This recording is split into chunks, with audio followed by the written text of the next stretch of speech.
Stroke order. Stroke order, is it actually important? Now, I've already made a series of videos for learning how to write Hangul. You can search on my channel called Learn Hangul and you'll see that. And in there, I teach stroke order, which is in Korean, hek, meaning stroke, and sun, meaning order. So now stroke order is important, and every letter in Korean has a special, well, a rule for how you're supposed to write it. For example, the 기역 has to be written like this, not like this. Also, the mium has to be written like this with 3 strokes, not like this. Or the lir, another common letter, has to be written like this and not like this. Some people might say, some Koreans might say, it doesn't matter. And as long as it still looks nice, it doesn't matter what order you drew the letters or what direction you wrote them in. I would say, yes, I agree that if it looks the same, it doesn't matter for writing.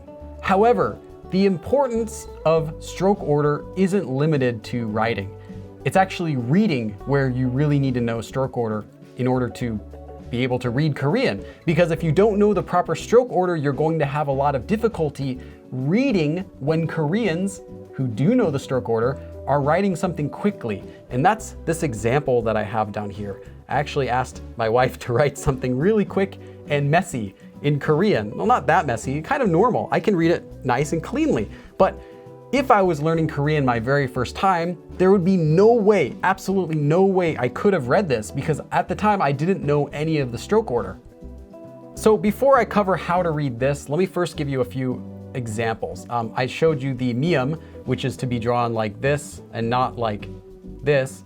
The reason is if you draw it like this, it can look mistakenly like this, which is a completely different letter because this has 4 distinct strokes.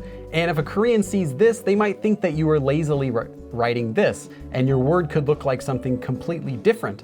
Also, what that means is if somebody's writing this quickly, as I said, it's 3 strokes, someone writing this quickly might do the 3 strokes like this because they're trying to do the first stroke here, then the second stroke, which normally goes like this, but they would just kind of do, and then they have to go for the third stroke, so they'll move their pen down. I know this is messy. And then they'll make the third stroke without even finishing the second stroke. So you get what kind of looks like an R, when really what it is the mium. And if you didn't know the stroke order for this, you would have to learn it separately, that if something looks like an R, it's actually this letter right here. Another common example is this letter, the tigut. This letter is written with 2 strokes, 1 and then 2. So your pen has to start here for the first one and start here for the second one. Notice this one starts here and this one starts here. So as a result, Koreans will sometimes write this like this. They just need to hit the starting point and they're gonna do the stroke in the correct order, and it ends up looking something like a Z almost. If it's really quick, it could look like a Z, but that's actually a tigut.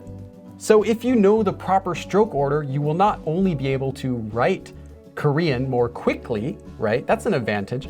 You'll also be able to read when other Koreans have also written Korean quickly. So let me clear this up a bit.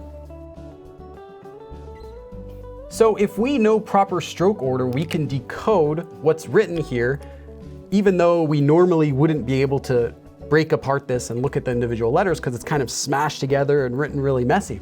We can easily see the first one, so we have T here. The next one is kind of tough, but if we follow the stroke order, we see that it goes up and then down, and then toward the start of a next letter here. So we have K, T, K.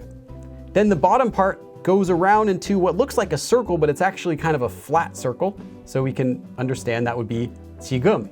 The next part, you should be able to read it just because it doesn't look very difficult. 지금은.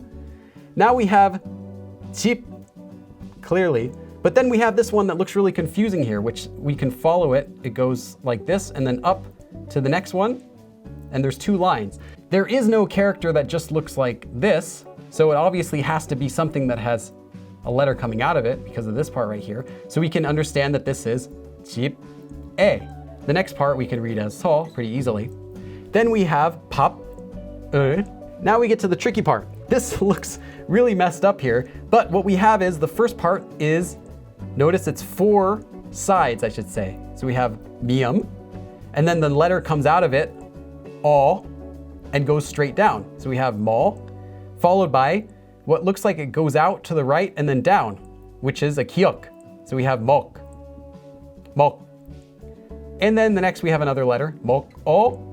The last part is probably the trickiest part because it looks the messiest. We have what looks like it goes like this. So we have here's the iang, the circle letter, but then it goes down to start another letter, back up, and then down again, a little bit to the left and then to the right.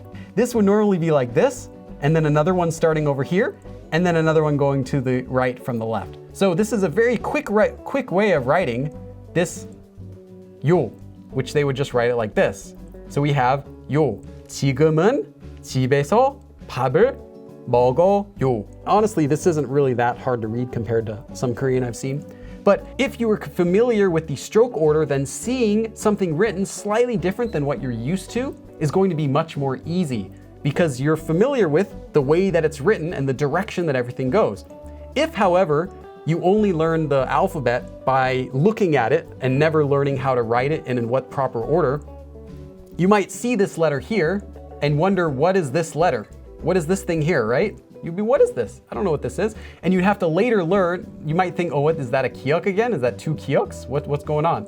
Then later you'd have to learn, oh, this is a vowel. And oh, I see, this is a consonant floating over here by itself.